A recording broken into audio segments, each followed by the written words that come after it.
Food noise is not a formal diagnosis, but it is a manifestation of people's relationship with food in the context of someone who might be living with obesity, being a chronic disease.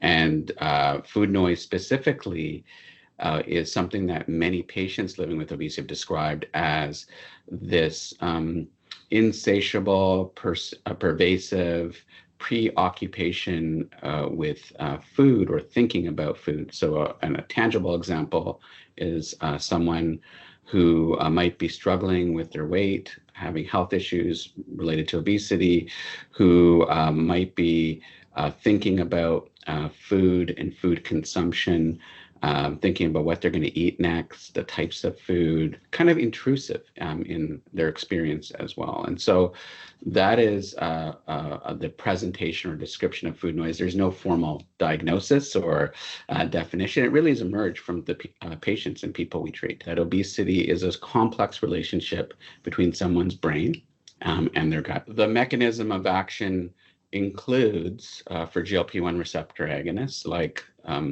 semaglutide or Wegovy, or in diabetes it's known as Ozempic.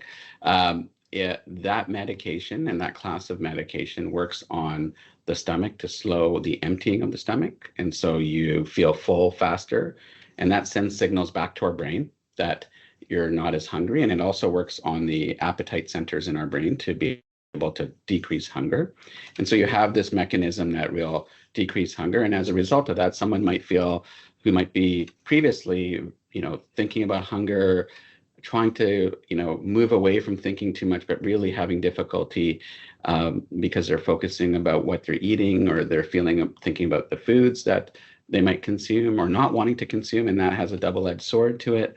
And so as you are more full and have less hunger, you might be able to pay your attention to something else, right? You might be less focused on that food noise.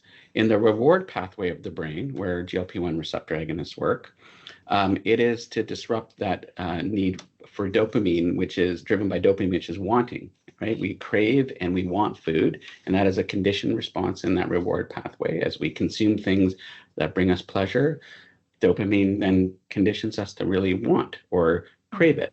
And so we have seen cravings decrease with GLP-1 receptor agonists as a result.